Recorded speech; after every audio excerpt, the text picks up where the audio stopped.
Welcome to episode 23 of the Ryan Leach podcast, man. Today I got with me a special guest, man, someone who works at NBC Washington, D.C.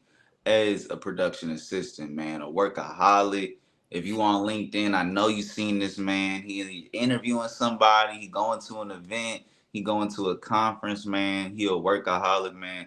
Y'all welcome my brother Jalen Stubbs to the podcast, man. What's good, bro?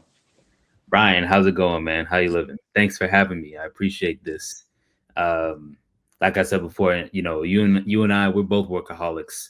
I met you at a conference, and we're doing our thing with the collaborative. We're doing so much, so I'm happy to be working with you, and just happy to be here having a chat with you, man. Thank you so much. For sure, bro. Like you said, this is someone that I think we met through the collaborative, and then we actually meet in person at the NABJ Regional One Conference, bro. So I'll let you go first. Can you just speak on the different opportunities that the collaborative has gave us and the Regional One Conference, man? Like just things like that that help put us in positions to meet like-minded individuals like you and me. For sure, for sure. So, the Collaborative LLC, based in Atlanta, Georgia, Shout out is Sydney Walker. I forgot to put her name out there. shout Shout out shout out Sydney. Sydney Walker. There we go. Yeah, based in Atlanta, Georgia. They found me through my Instagram, and what really sold me to join was just their goal, their vision, like helping people like you and I trying to just get our brand out there, Yep. especially on social media, because that's how the business of sports journalism is going. That's the direction it's heading to in digital. I mean, I wouldn't be surprised within 5 years, you got a bunch of stations just not operating anymore because social media is taking over. uh, I've, I work with people who have been in the business of news and storytelling for decades, and they're all telling me the same thing. Like the tools that we have now is going to really benefit us and get us ready for this new era, if you will, of digital storytelling. And Gotcha. so the collaborative is going to really facilitate that and pave the way for us to start telling those stories and start doing those things. And then it also gives us opportunities to interview people like Bob Rathbun and Laura Rutledge, Yeah. So that really helped too, because those big names that I just mentioned, that's a good network to have. Yep. They're great mentors. They can show us how to find our voice in front of the camera, which I know we aspire to be one day. For And sure. so just having that network, that's what the collaborative really provided. It's just a stronger network in the sports business. And you talk about NABJ Region 1. This was in Washington, D.C. Fun fact, the National Association of Black Journalists, I believe, was actually founded in the District of Columbia. Okay. Okay. And Little so facts on it. Yeah. Okay. I didn't know that. Okay. I actually just learned that too, I think last year. Wow. But it was at NPR, and you got all the DC correspondents, national correspondents. They all come to DC to cover what's going on Yeah. in DC. Hmm. And I want to say, like, I'm not bragging about this, but working Yeah. Flex work, on them. work, What they work, call working at it. working at NBC Washington, we say it is local news, but if you think about it, it is a lot of the news that we cover is national too. Yeah. For sure. National, Yeah. because we basically partner with MSNBC. Okay. And you know, if you have stuff that's going on at the Capitol or at the White House, at the nation's capital, to us it's local, but to Yeah. the nation it's national news. It's just like, Yeah. oh, okay, it's down the street. But and my assignment editor always likes to tell me, like, man, like we live in a very important city, and Yeah. people want to know what's going on in our city. Like this is real stuff. Yeah. This is real, and Mm-hmm. so we're the nation's capital. you Mm-hmm. and it's a fast-paced environment and things like that. But anyways, back to NABJ Region 1. um it's fulfilling. I mean, the region, I'm not sure which region was. It Region 1? Yeah. Yeah. Region one's correct. It was Yeah. Region 1? Yeah. Okay. Yeah. Yeah, Region 1. You'll have people from other regions come too. I mean, the Yeah. DMV has always been an attraction for opportunity. I have Yeah. friends in California who are like, Jalen, I can't wait to move over there, blah, blah, blah. Yeah. And living here most of my life, I'm thinking like, really? You're just like, you came here to look at all these buildings? Like, yeah, I want to go to the Smithsonian and National Mall and all that. Like, all right, I'm like, okay, great. You just Yeah. have a different perspective when you grew up here Mm, versus makes this. sense. I view DC as like a LinkedIn city almost Okay. because everybody comes here for new jobs and things like that. I Mm. wouldn't be surprised if there was a survey where most of the people who live in the city aren't from there. Yeah, it's Transit City. Yeah. Yeah, yeah, it's a big transit city, so um, that's the whole dynamic, and that's the beauty of NABJ as a whole. I mean, you have all the different regions. You have Yeah. people from different parts of the country coming together. Like the people that you see on national network, they're in Yeah. your face, and Crazy. that circles to what NABJ is as a whole. Yeah, for sure. Hmm. Couple things I want to say that you touched on, man. Shout out to Sydney Walker. Yep. Collaborative as a whole gives us opportunities, like you said, to interview Laura Rutledge and Bob Rathbun, and that's somebody that we would never have the opportunity to interview. So to I be know. able to have them, add them to our portfolio, other people see that and they're like, okay, this is someone credible. It gives us credibility to be like, Uh, okay, I would love to join their podcast. I would love to get on their podcast, and also it gives us repetition and reps, to perfect our craft, to be able to get on camera, ask questions, keep the interview going smoothly. So big shout out to Sydney for that. It was also something you touched on. You work at NBC Washington. mhm. I know that you do want to transition and do the sports media field, but overall, how has working at a national news conglomerate impacted you and gave you something that someone that just works as a local news station or sports news station wouldn't have?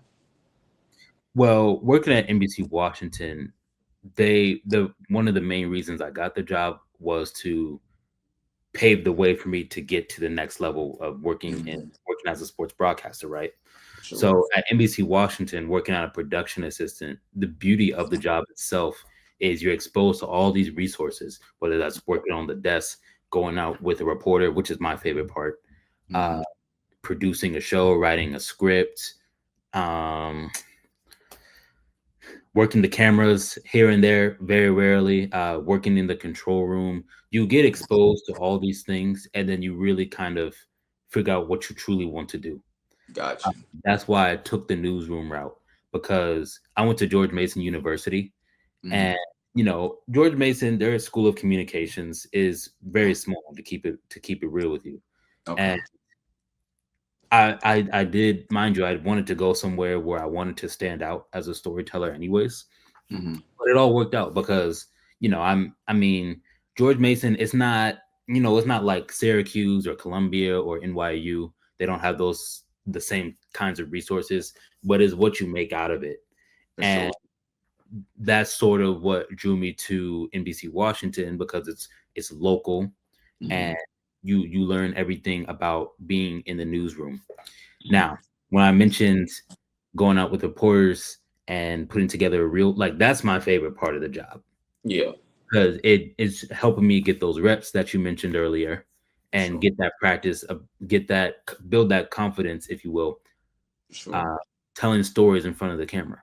You know, Hmm. what who was it? Tony Perkins, our 5 and 6 a.m. anchor. Hmm.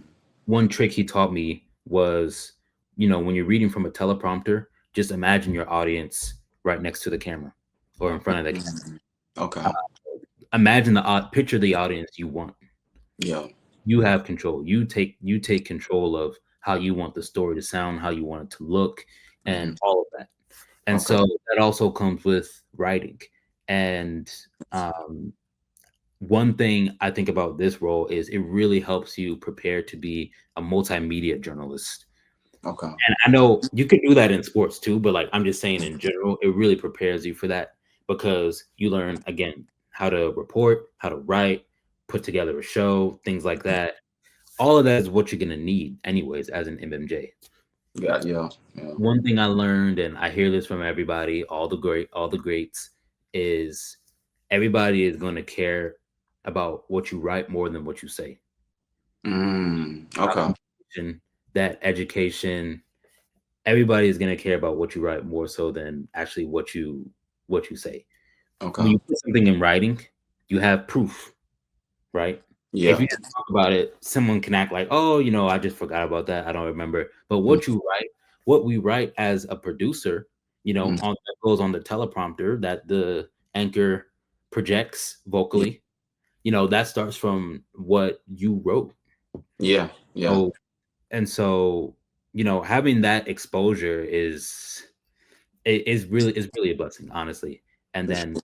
again, going out with reporters, it really helped me build the confidence working in front of the camera. I get excited every time I get an opportunity to go out and cover stories, and not just news stories, sports stories, of course. I remember my very first stand up I did with JP Finley, our sports anchor and reporter. It was back when Sam Howell was still the quarterback for the Hmm. Yeah, yeah, you know, a year before Jaden Daniels. yeah, And he really showed me the ropes. yeah. I watched him do his thing, and Mm, then he gave me some tips about how to look in front of the camera, how to project my voice, what I need to say, and things like that. And it really paid off. After that, I was like, I feel like I was made for this. yeah, yeah. I That's a I I blessing. I can feel the confidence boosting up, and if I keep at it, we can definitely make something happen. And it Amen. seems to be going well. Yeah, for sure. No, it's always great when you can get those little tips and little pointers from vets and things like that in the industry. Mhm. I noticed you mentioned you want to be a sports broadcaster. Were you always into sports growing up? What's some of your favorite sports, and were you able to play sports and different things like that coming up? Oh, for sure. Yeah, I was Mm, always um, I think since as early as 3 or 4. mm. I'm a military brat, so I lived in Okay. a couple places, Yeah. but grew up in Maryland. But I used to live in Columbia, South Carolina, and I played soccer Hmm. and basketball. Okay. Funny, I don't even remember learning how to play basketball. I just played. From what I Naturally. Yeah, naturally, Yeah. naturally, I know, and I mean not just for the obvious, but I I always knew how to play. I Yeah. mean, once I got to high school, like yeah, my IQ wasn't all that great, but I always knew like the basics of that. So Yeah. yeah, I did soccer, I did basketball. Uh, I didn't really do too many sports in middle school, but once Mm. I got to high school, I did like my sophomore year, I did JV basketball, and then the rest of my time there, I did track, and I stuck with track the most. Like track was my heart and soul.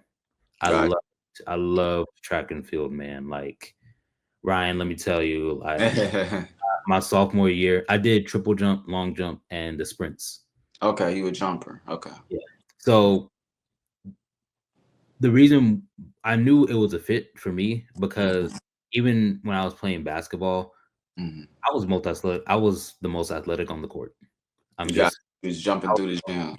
I would just jump in, beating everybody in the suicides, man, getting the rebounds over our big man, and Yeah. just Just an athlete on the court. I was an athlete on the court. I could dunk a Yeah. basketball. Like Oh, wow. I was able to a small one, Yeah, not a full one, not a yeah. full one. I might have tried a full one once, but yeah, like I was the most athletic on the court. My IQ just wasn't there, And so when I started track, I was like, wow, like I love this. And then my coach saw me triple jumping one time, or we were doing some drill, and then he said, I'm gonna put you on triple jump. And then Mhm. from there, I didn't really break crazy records, but I think maybe for indoor, I got like top 2 or 3 all time. Wow. Okay. No, And yeah, that's shoot, that's good. Yeah. something. Uh, Hmm. that's from what I remember. And so now, as far as like storytelling in sports, I took a journalism class my Okay. junior year, and I already had the love for sports, Hmm. and I did not have a love for math.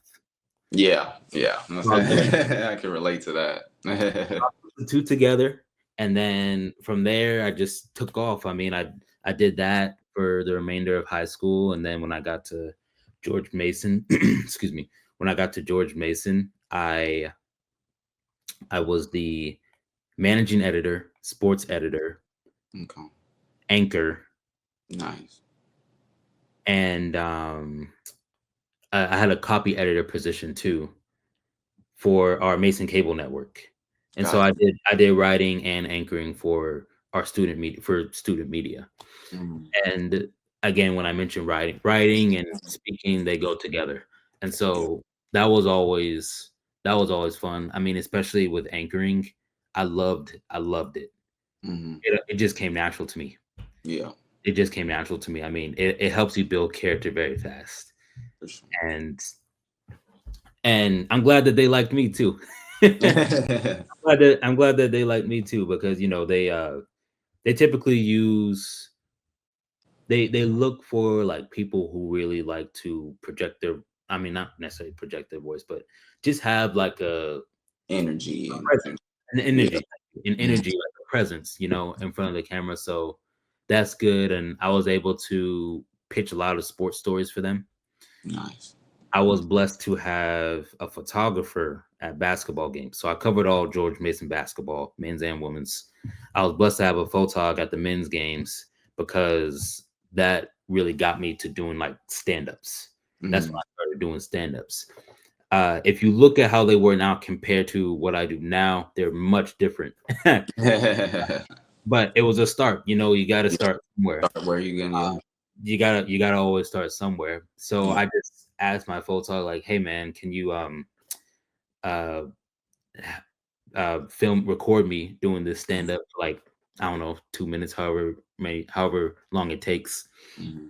and then I'll just do all the edits. You just give me the chip, and then I'll Yeah. use it myself." That was something separate that I did because Yeah. we didn't have resources like that at George Mason. I mean, we had Yeah. a photog, but he was taking pictures. He took video from his camera. And Yeah. so I mean, he didn't have to do that, but it was a blessing. So, Yeah. I mean, sports has always been therapeutic for me too. For sure. I mean, I don't know if this isn't necessarily quite related to sports, but I'm a gym rat. I'm always in the gym For uh sure. in the mornings. I prefer working out in the mornings. Get up, you feel fresh, get it out the way, and it's not crowded in the gym too. So, Hmm. uh, but sports has always been like a great source of entertainment for me, and I wanted to turn it into a business. I wanted to make a living out of it, For and sure. so that's always carried me a long way. For sure. And I like what you spoke on at your experience at George Mason. Like, I've had some people that went to Penn State and who went to Missouri on my podcast, and those are big sports media pipelines and things like that. But like you said, it's the opportunities that you make of it. You went to a smaller school in the sports media, at least, but you were able to do a lot of different things there. Where Mhm. someone might get opportunity at Penn State or whatever, they might try to pigeonhole them into one thing or say, "Oh, you're just going to do this for right now." But I was in the same situation. You go to even though I was George Mason still D1, but you're saying the sports media field wasn't as big. I was at an NAI school, so it was like very small, not a lot going on. But I was able to do almost every job around there because Yep. nobody else want to do it. So it's like I'm editing, I'm taking HR. videos, reel, anchor. You know what I'm saying? And then you learn everything, and it makes you so multi-talented, multi-versatile around the newsroom. So like you said, whether you go to a big school and it's a pipeline like these other schools, or you go to a small school, like you said, is what you make the most of it. And everybody got their own unique opportunity. So it's For sure. always good to hear another perspective. Yeah, man, for sure. I love that. So how did you able to land this position as a production assistant at NBC Washington? And what's some of the things you had on your resume and reel? Was there any connections you were able to make? Just teach me along that process of landing that job. I'm glad you asked this one. So let's date back to like my junior or senior year at George Mason. Um, Maybe towards the end of my junior year at George. I want to say towards the end or midway through my junior year at George Mason.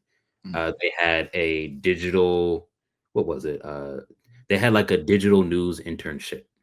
Okay.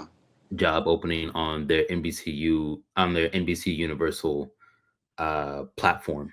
Mm-hmm. So I remember applying things like that, and I got an interview with the I want to say the I don't know her exact role, but she Mm-hmm. has some senior digital producer role or executive producer role. She was up there basically. Yeah, she was Yeah, up she's there. like Yeah, the yeah, assistant of the top.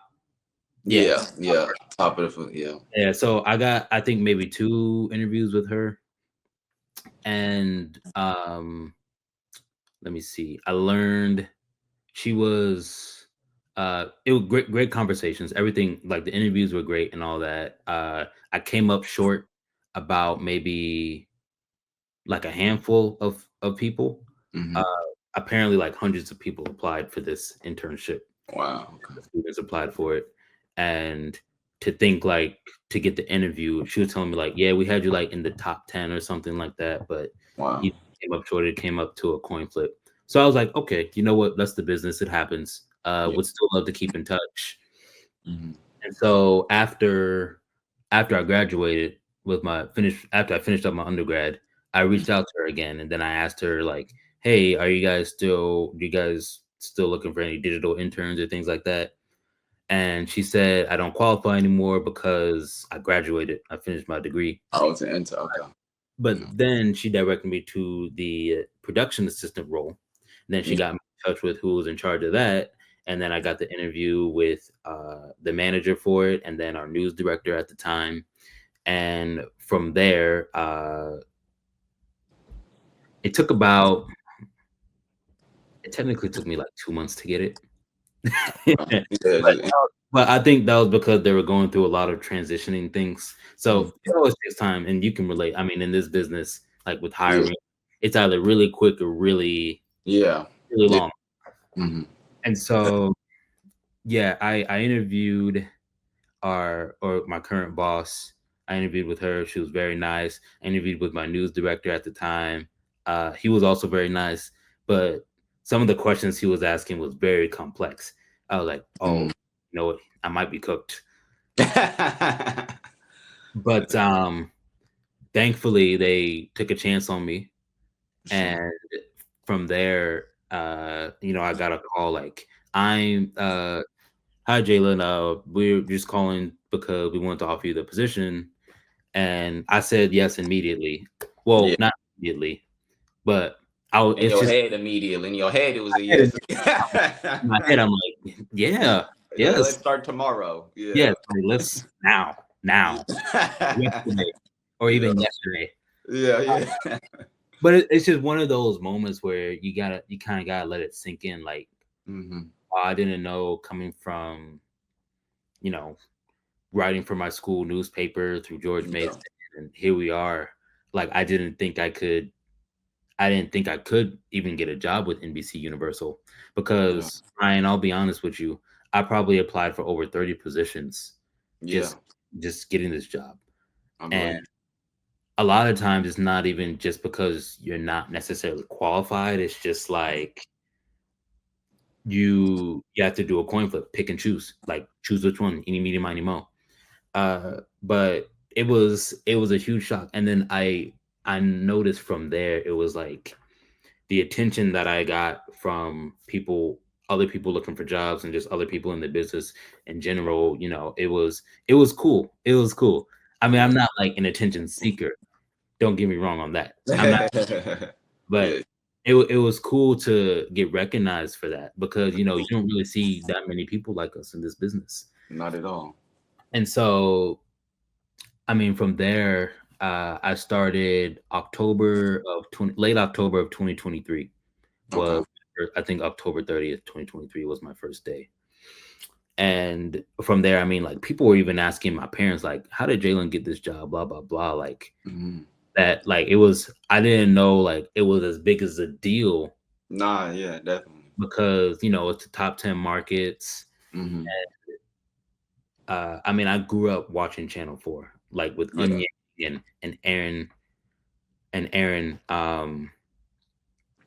So, I mean, like, when I was when I was in elementary school. And then Hmm. my first day I met Onyang. I'm like, I used Wow. to watch you on TV all the time. Now I'm working with you. It's always surreal. Yeah. Yeah. It's like one of those full circle moments. So Yeah. like, I mean, that whole month, it was just so much to take in. Like I at the time I felt so overwhelmed. I'm just like, wow, I'm in the business now. So what are Mhm. the next steps? Yeah. But yeah, that's how I got the job. Hmm. That that's the general synopsis. And I say all that to say, and uh I say all that to say,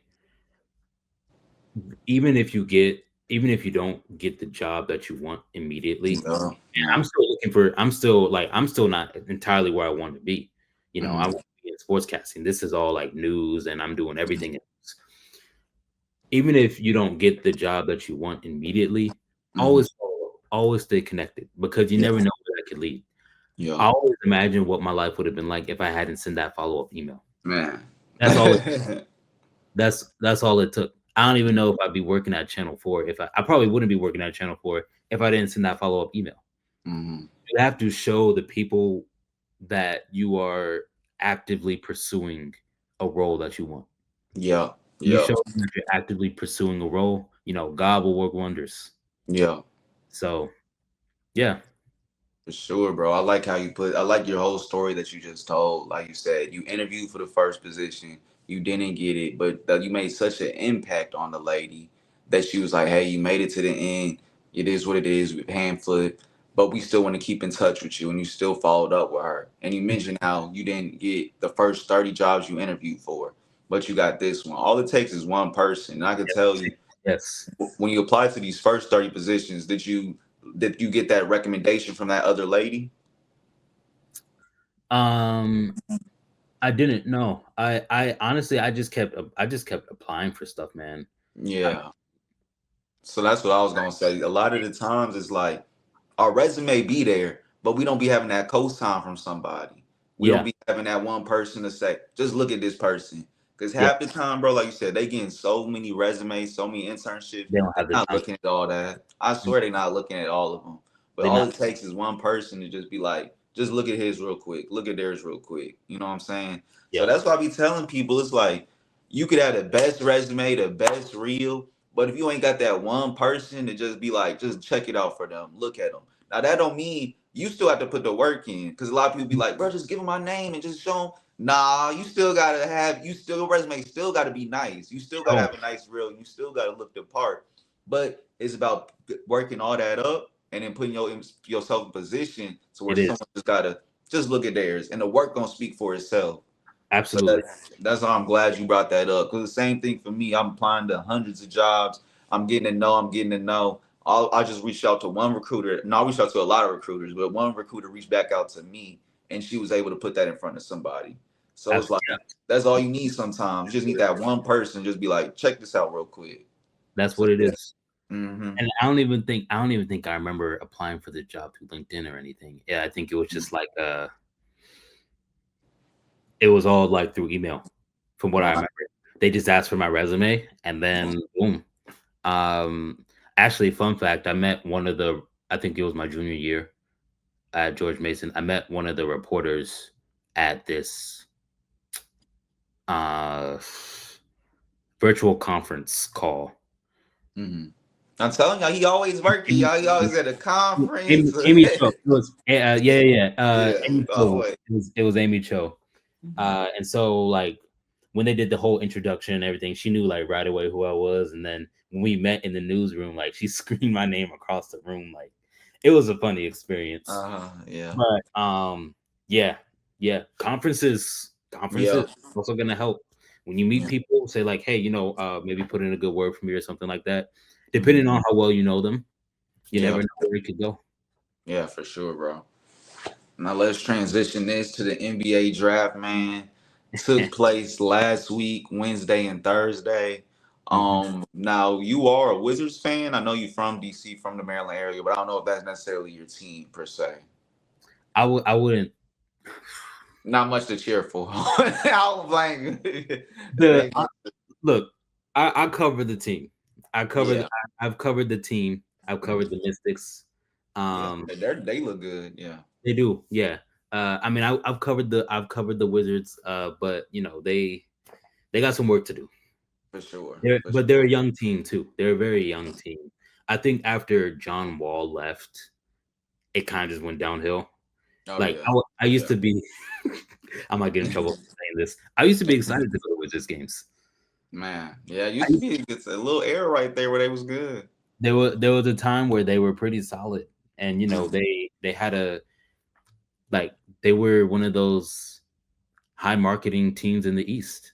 Mm-hmm. Yeah, But you know now, I mean, their record this past season kind of should should say enough about how much work they need. But I know the who the new incoming players. yeah, I know they can build around it. They can build around it. I'm excited yeah. because they seem to have a strong point guard Mm-hmm. focus. You know, Yeah, so that's kind of what they were looking for initially, anyways. gotcha. So what teams? What? Let's take a look at what teams do you feel like did the best in the draft? What's some of the teams that you feel like made out the best, and what was some of the prospects that you liked in the draft? I want to say Colin Murray. Uh, Mm-hmm. he's a pretty Yeah. dominant player, especially on the defensive end. Uh, Mm-hmm. you know, despite his size as a forward, his IQ is crazy. Yeah. I mean, his decision making is always on point, Mm-hmm. and I know that should compensate for him. That Yeah. should just speak for itself. He's a smart passer, as I mentioned just now, a smart decision maker. Mm-hmm. Uh, for that team as a whole, I'm concerned about firing Masai. Is it Yeah. Yeah. Yeah, Yeah. No, correct. Yeah. Yeah. Musayu Ujiri. Yeah. the same Masai that won the 2019 championship with Yeah. Kawhi Leonard. Yeah. That was, So we'll see where that goes. That was actually a very fun series, by the way. yeah. So oh, go ahead. No, yeah, I was saying, yeah, that was interesting that they fired him. I know they have new ownership. I know they got somebody that's new coming into the fold. So, new ownership, they're like, oh, I want my own guys. But it's like, yeah, like you said, he's done a lot for the team. He brought the team their Mhm. only championship. So it was kind of weird to see that happen. Some of the prospects I like, I love Jeremiah Fears. He went seventh overall to the Pelicans. That's someone to me. I felt like he was the third best player in this draft. I felt like you had Cooper Flag, of course, he's number one. You Mhm. had Dylan Harper, that was two, and then right after that, I felt like Jeremiah Fears was up there. That's Oh yeah, someone who quick handle, he could shoot, very athletic, there, good yeah. size. I'm looking at the other prospects. I'm looking at VJ Edgecombe, who went third overall. Great player, super athletic. His jump shot is suspect though. So it's like when you get these guys that can shoot and they coming into the league, it's like it could work out. You could be a star or you could be Amin Thompson. Those worked out, but those are elite athletes. And they say VJ's an elite athlete. Yeah, he is, but we'll see coming into this situation. The Mhm. 76ers, you also got Jared McCain there. You got Yeah. Tyrese Maxey there. So that's already two small guards. I believe both of them are 6'4" and under. Mhm. VJ, I believe, is 6'4", 6'5". So it's like I don't know about the fit there as well. And then I liked him better than Ace Bailey. I liked him better than Con Knipple. So time will tell. But to me, that was my sleeper pick. He went seventh overall. To me, he was the third best player on the board. So, we'll see. He had a great season. So that was I love that pick for the Pelicans at seven. I, Um, I was gonna say I'm pretty excited for Derek Queen too. yeah, yeah, I mean I mean Maryland. I mean, and I grew up in Maryland, so I gotta root for him. I gotta root for him yeah, because of Maryland. But yeah. I mean, for once he learns how to really use his size more, like Zion, like for instance with Zion, like I guess that's a fair comparison. Once he Mhm. really learns how to use his size, I think he could be a very strong offensive player, For and he could sure. cause a problem. He could be a problem. Oh, yeah. I Learn mean, like yeah, and get him in the weight room, like get him faster on the court. yeah, Yeah. yeah. I feel like the Pelicans, they traded their first round pick next year to jump up 10 spots and get them. I know they're originally at 23. They traded their first round pick in 2020 6 to go get him at 13, which caused a lot of people to like, why would you give up a first round pick? Yeah. Especially it was like a pick swap. It was like the best of there are the Pelican are there and the Bucks pick. So that could the Bucks pick could be a top 5 pick next year. Even the Pelicans pick could be a top 5 pick this year, next Mhm. year. So a lot of people are like, why would you do that? But like you said, if you believe in Derek Queen, which a lot of people did actually, he had a lot of fans out there that even thought he should have been a top 5 pick. A Yeah. lot of people liked him. Um, to me, he's a great player. He's very skilled. He's just a little undersized. I want to say he's about like his measurables are about like 6'7", 6'8". He's too small to play center, but he can't really shoot enough to play power forward yet. So it's like he's gonna be a tweener role, but he's highly skilled, like you said. And we've seen undersized power forwards going to have great careers, especially as skilled as he is, like Zach Randolph, other things like that. So it's gonna be, I think he'll have a lot of pressure on him because the draft pick and everything. But if it hits, it hits, and they'll look like geniuses. Absolutely, absolutely. Yeah. Yeah. And you also mentioned Ace Bailey. Mhm. That whole situation with the draft, to me personally, like it was kind of giving Shador Sanders almost. Like Okay. Okay. if I mean, I know he reported to Utah, and Yeah, then finally. Took him a couple days, but he's yeah, there. it took some time. Mhm. Uh, but they have faith in him. They're manifesting it. Yeah. So um, you know, they trust him. As long Hmm. as they trust him, that's all that matters. Um, I just would rather have. I don't know why it took that long, but Yeah. we have to see where that goes. Yeah, yeah, for sure. I just, I'm glad you brought that situation up. Definitely want to speak on a couple of things. Like we've seen this before. Like sometimes players they want to control their destiny. They want to control where they get, and they should. Like if I don't want to go live in Utah, I have that right to. You know what I'm saying? If I don't want to go live in so I think that basically he was trying to put himself in the best position to be a star player. You Yeah, look at the third pick, the 76ers, they got Joel Embiid, they got Tyrese Maxey, they got Paul George. It's like if I'm a young player, and I've even felt this way about, I felt like Cooper, like of course he's gonna go to the Mavs, it's a great organization. But if I'm the number one pick, I want my own team. I want somewhere where I can go be the star, where I can go. Of course, you want to learn from your vets. He's going into a great situation where he can learn from vets. But he's going on to the team. He's gonna be the second, third best player. Like you're gonna be the third option, bro. So it's like you the number one pick. You want to be able to spread your wings and do what you want to do. And I feel like that's what Ace Bailey was trying to do. yeah, Third pick, 76ers. Fourth pick, the Hornets. They already got LaMelo. They got Brandon Miller. Fifth pick, and this is why I feel like it worked out best for him. They have no star. They have Laurie Marketing, but they don't. I don't think he's part of their long term plans. So I yeah. think it worked out for him, but he didn't want to go live in Utah. I think his that he really wanted to go was where you at. He wanted to go to DC. He wanted to go to Washington, and he Yeah, almost got there. But he for was him close. to say like, yeah, he was close, almost one pick away. So for him to be like, I didn't feel nothing was wrong with what he did to say, I want a destination. I got a place I want to be. Let me be there. Now that don't mean the Jazz can't come and say we don't care about none of that. We drafting you anyway. Every team got that right to be like, okay, we hear you. You don't want to work out with us. We can still draft you. You say you don't want to be here. We can still draft you, and you're gonna come, bro. You're gonna play. You're not gonna Mhm. skip out on the season. So it goes hand in hand. Like he has that right to do that, and He then does. they have that right to say we not hearing that. And we drafting you.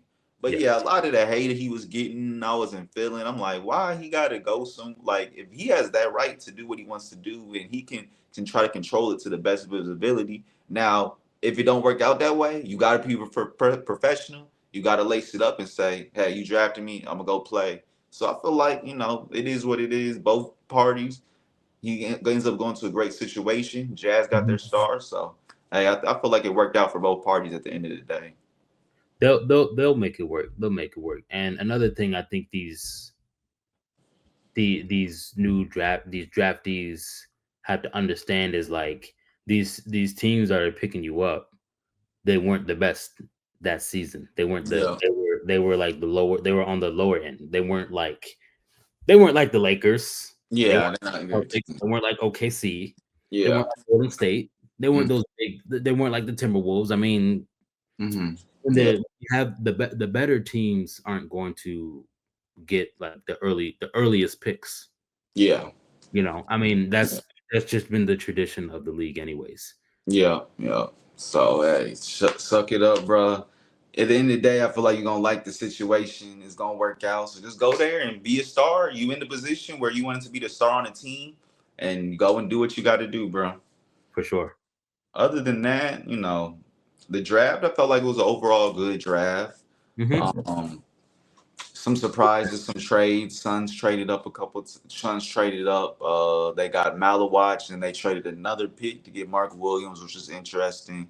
But overall, I had a great time with the draft. The Wizards, I felt like y'all got a great player at 5 in Trey Yeah. Johnson.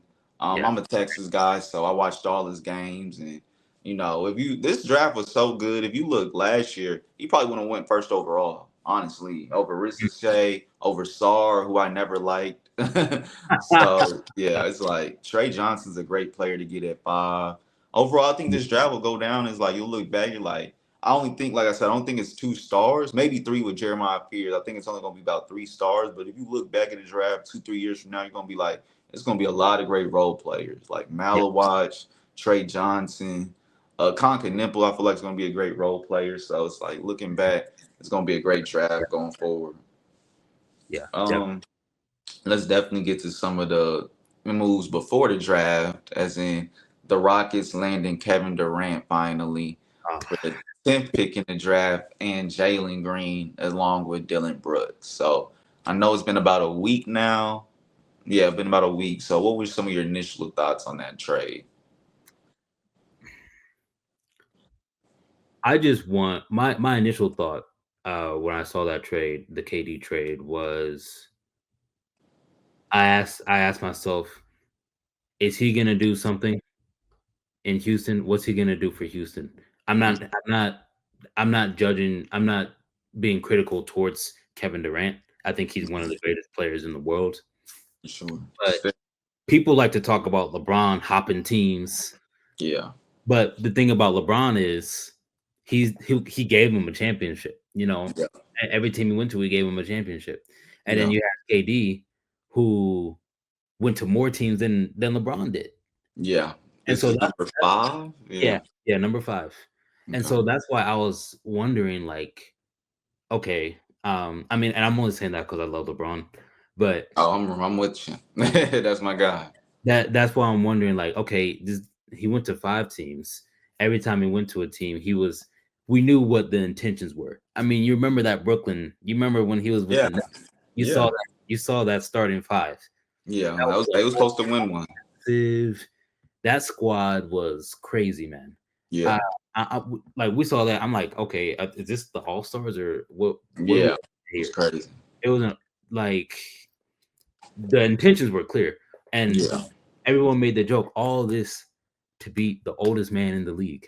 You know what I'm saying? Yeah. So, but the Jalen Green and Dylan Brooks. You said it was number 10, right? Number 10 Yeah. pick. They gave up Jalen Green, Dylan Brooks, and the 10th pick in the Yeah. I think it was, considering those players. No hate towards them. I think it was a draft. fair trade For sure. because they're still. It gives it a nice balance. You know what I'm saying? It's Hmm. like you're trading a superstar for not quite superstars. Yeah. Agreed. Like no one. There needs to be some fairness in the trade. I mean, we know what's going on with LeBron and the Lakers right now. Like they dropped, I think, 4 names for him. Yeah. Uh, Yeah. I Yeah. forgot. I think it was the Knicks. They had like they dropped. They just put out 4 names. Oh, But ESPN said that KD is looking forward to this trade. I mean, yeah. if he gets the 50 million contract. Naturally, he's guaranteed to help in some way. I mean, Yeah. he has helped Phoenix in some way uh, until Anthony Edwards got him, but that's not the. I mean, but I was just shocking because I was under the impression. I was also under the impression that Jalen Green was going to stay in Houston longer. I thought Yeah. he was there for a little while. Uh, Hmm. but what's this, his 3rd year? He's going into his 5th year now. He just finished Oh, his fourth fifth year. year. He just Yeah. finished. What year? Okay, Yeah, right. That was in 2020. Yeah, it's 2025. That's crazy. Yeah, crazy. so. I mean, I thought Jalen Green was gonna be there a little longer, um, but I just hope that KD does more in Houston than he did in Phoenix. Yeah, But I mean, it's KD, so you never know. You never know. yeah, It could be a hit or miss. But I was also wondering, since he's approaching that age where you know people question it when he's going to retire and things like that. yeah.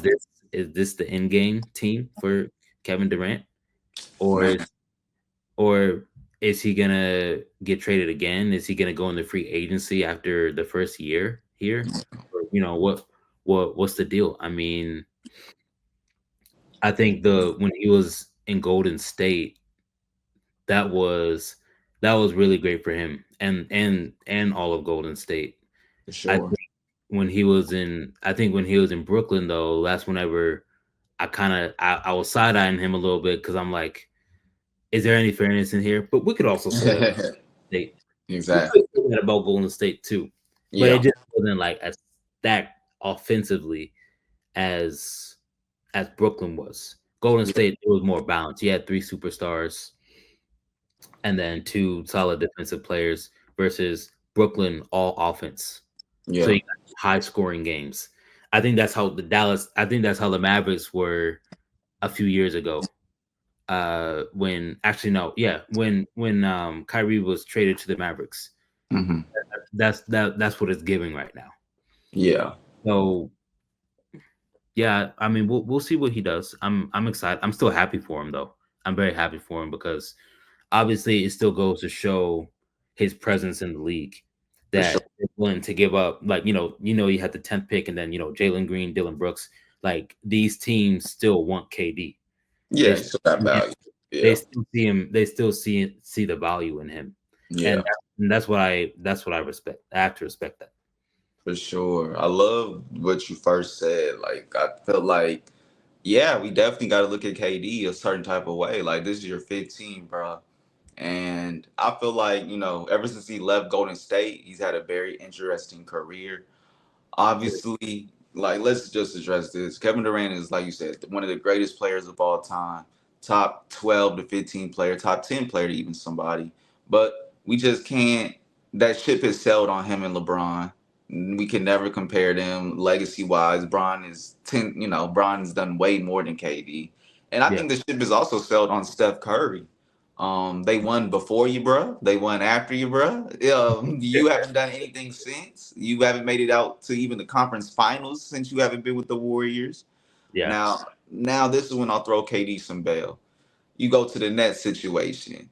A pandemic hits, a global pandemic hits, and No. one of your teammates is a conspiracy theorist and this is not even but nobody has to get the shot. If you don't want, the shot, I don't even want to get into all that. But KD, or not KD, Kyrie didn't want to get the shot and he didn't want to play.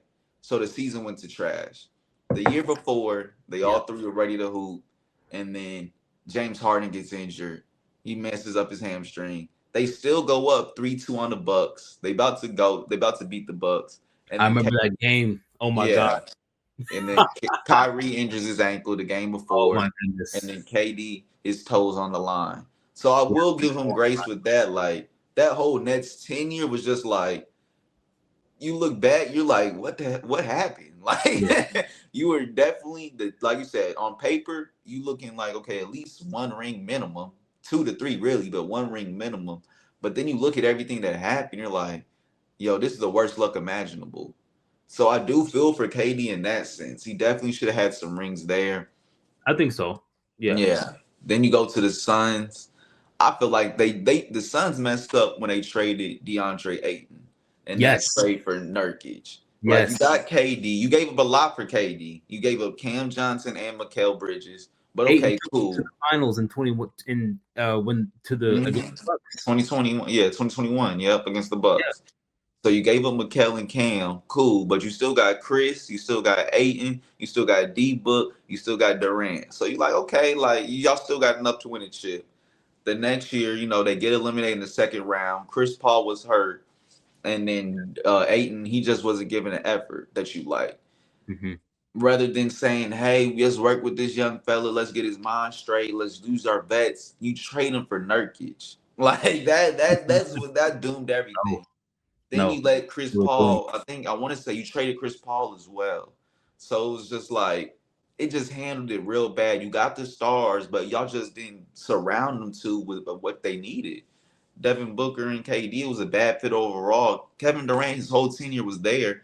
He really didn't have a point guard. Chris Paul was gone after the first season. And then who else did you bring in? You brought in Trey Jones, no Tyus Jones, and Hmm. who's really a backup point guard. He's not built for being a starter. And your big man was Nurkic the whole time. You look at your 3 and D wings, it's like you had Jay Crowder, Grayson Allen. This team was never just a complete team around the margins to build around. Yeah.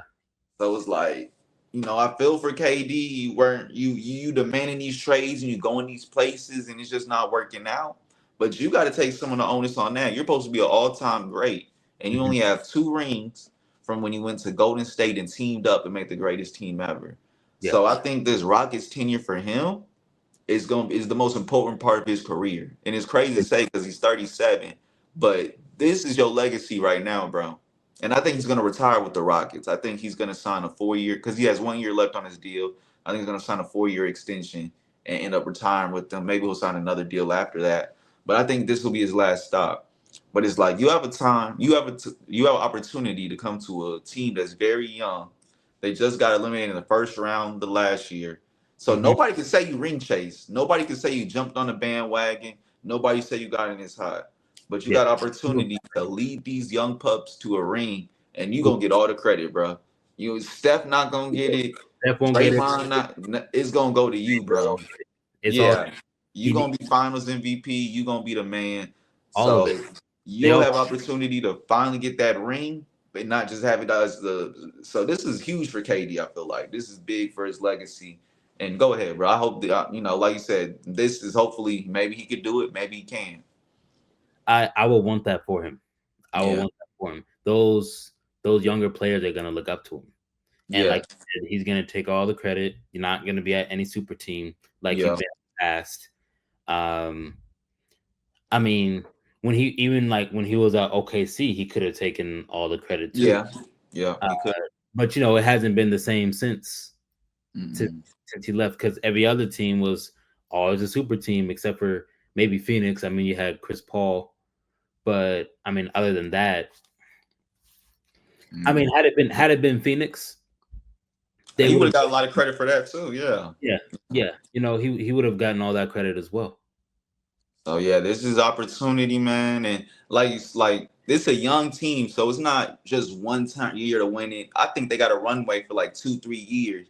They But got yeah, time. okay, yeah, like They got they you have gotta get time, it done here. but he needs the time because Yeah, he's he, getting up there. he's getting up there. I'll just say that. Yeah, for He's sure. getting up there. He can still play, but I mean, at some point when you get at a certain age, you can only play a certain amount of time. JJ Redick should have learned that after this season, but Oh I'm Lord, oh man, don't we can I'm talk all day about the Lakers. I'm gonna leave it alone. I'm gonna leave it alone. I'm using that as an example. Yeah, I'm using that as an example. mm, It's gonna get to a point where he won't be able to play as long as he wants to, yeah, which is probably a safe bet for him because you don't mm, want to beat up your body. yeah, You don't want to beat up your body, and even it's like it's gonna catch up to these younger or not so younger players, maybe like 25 plus. Like look at what happened to Jason Tatum. yeah, yeah.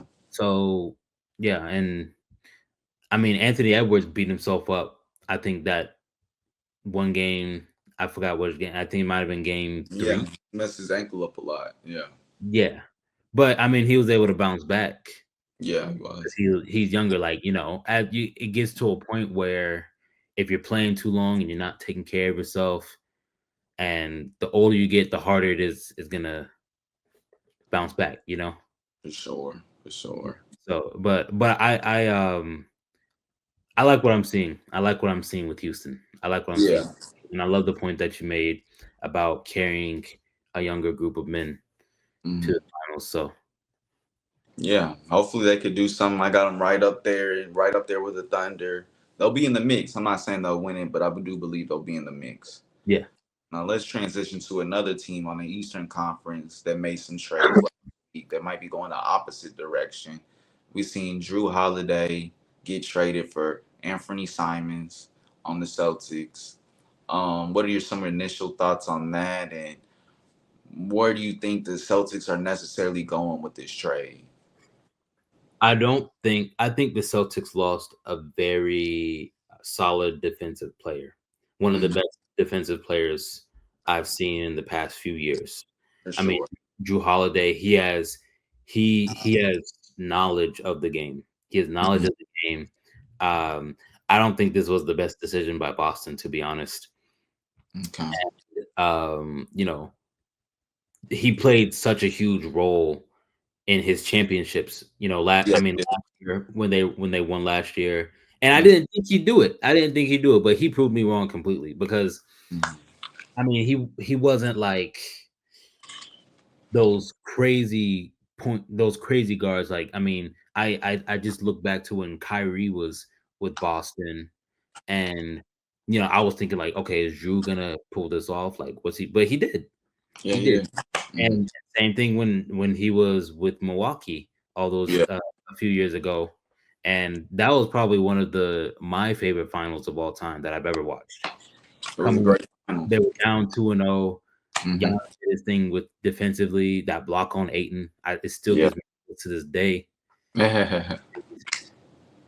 And Drew Holiday, like with that steal, Yeah. Yeah, it was on Devin Booker. That steal on Devin Booker. I think all of that, like the defense alone, was won what got them that championship. Yeah. And to lose that in Boston, Hmm. the best in the East, or at the time the best in the East, um, maybe maybe not the best decision by the Celtics. Uh, I think it was Yahoo Sports. I read this article on Yahoo Sports where he said that he had no interest in playing in Portland, and he was actually very pissed about this I whole trade. mean, I don't blame him. And I would be too. Yeah. Yeah. I would be too. And as for Simmons, is he going to get an opportunity to shine at a team like Boston? Hmm. That's my other question. Well, Portland isn't Boston. I'm sorry, Portland is not Boston. You know what I'm Yeah. saying? Their one team is great, and then one team was very mid for the past few years. Uh, Hmm. Yeah. so that's another concern. But maybe Drew Holiday can do like what you were hoping, like we're trying to manifest with KD. Maybe he could uh, lead a team Hmm. like when Kawhi led the team in 29, where led the Raptors in 2019. Maybe he could be that player. Maybe he could be that guy. I don't know. I think he can do it. Yeah. Uh, But as far as where he is and where he's going, I feel bad for him. I feel bad for him. And Boston, he's one of those players that you need. Hmm. And then now you're left with Jalen Brown, and I mean when JT gets back, that's gonna be a while though. Yeah. So I don't know. Boston, they might have lost their motion for the next couple years. Who knows? Because Yeah. an Achilles injury is not something to play with. No, it's not. Not at all. It's not something to play with at all. And you got that could be at least 6 months of just rehab alone. Hmm. And that's a huge setback. So that Yeah. Man.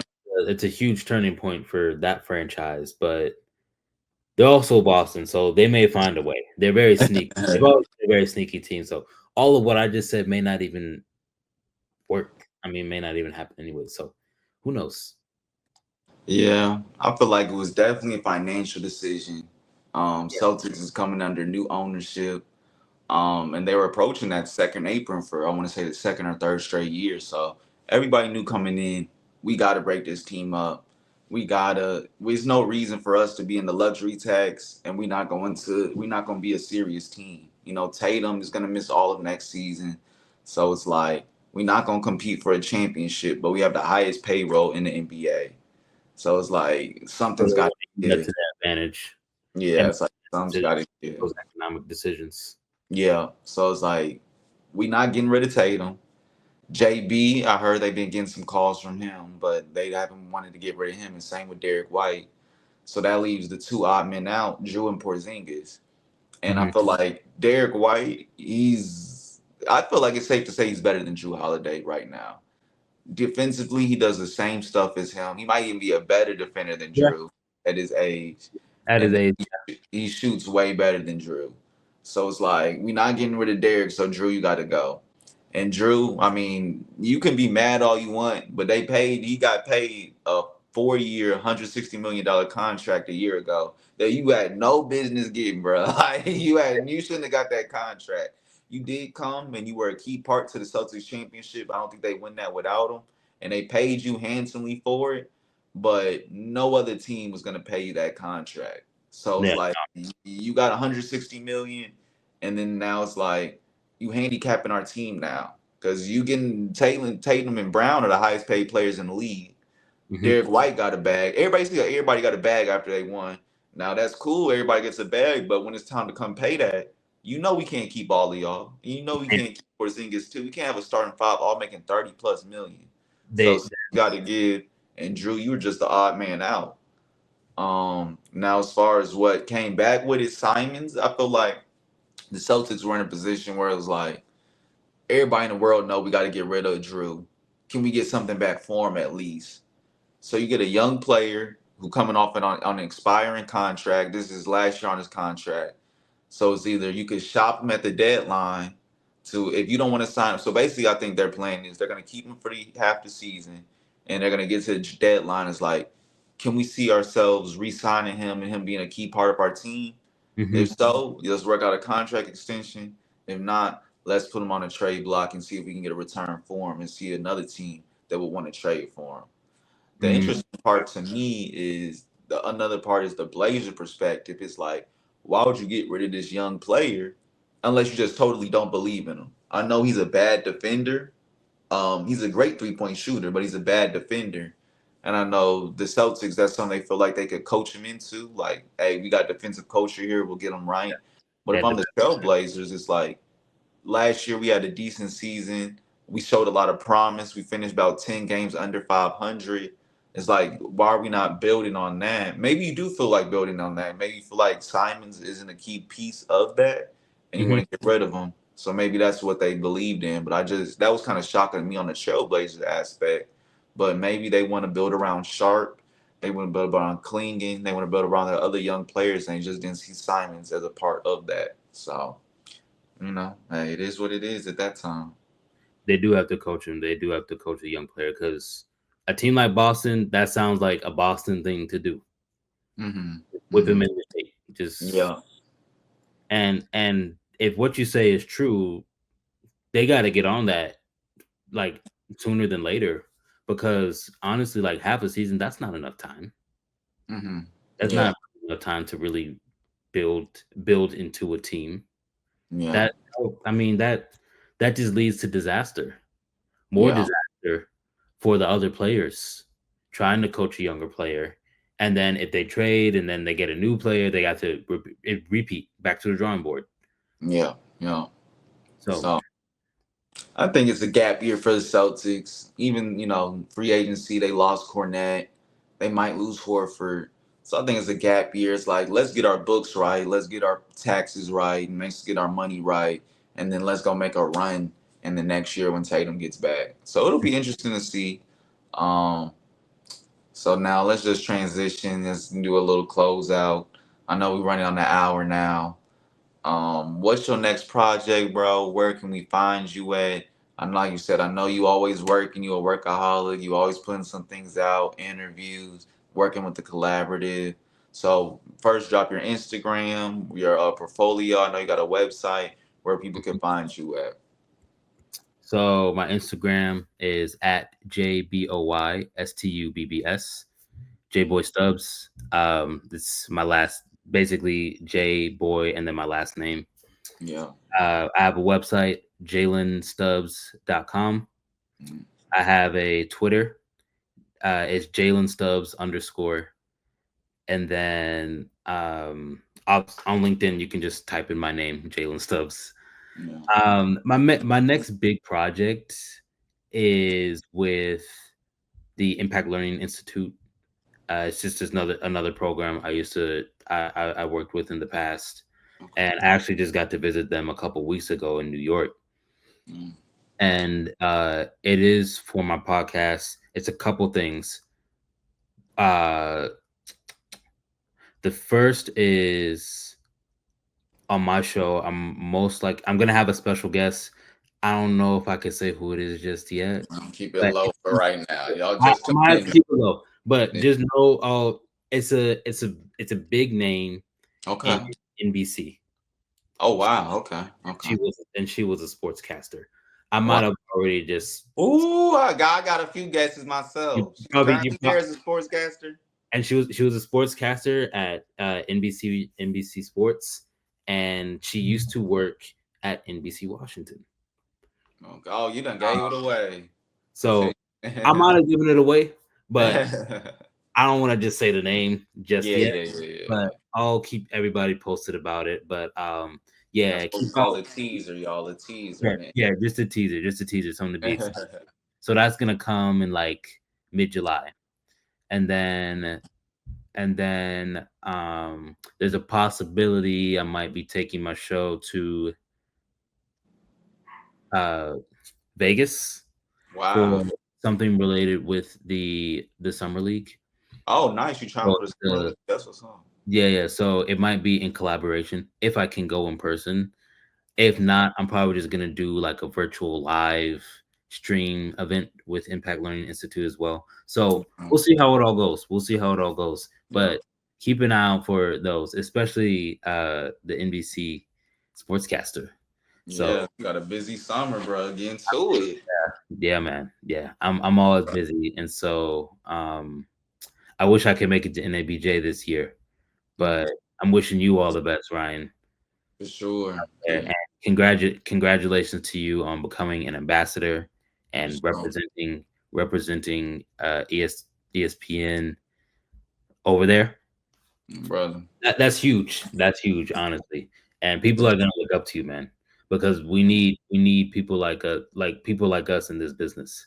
For sure, bro. Seriously. For sure. So Yeah, no, definitely looking forward to the opportunity, bro. Like you said, it's my first NABJ. So even if I get to be an ambassador, that's even better. Look, it's your first time. Take it all in, man. yeah, for sure, for sure. Yeah, just meeting young folks, like you said, trying to come up in the industry. If anything I could do to help them, and like you said, I'm gonna be networking, doing my thing as well. So I'm be trying to There help you go. others, but I'm helping myself too. You feel?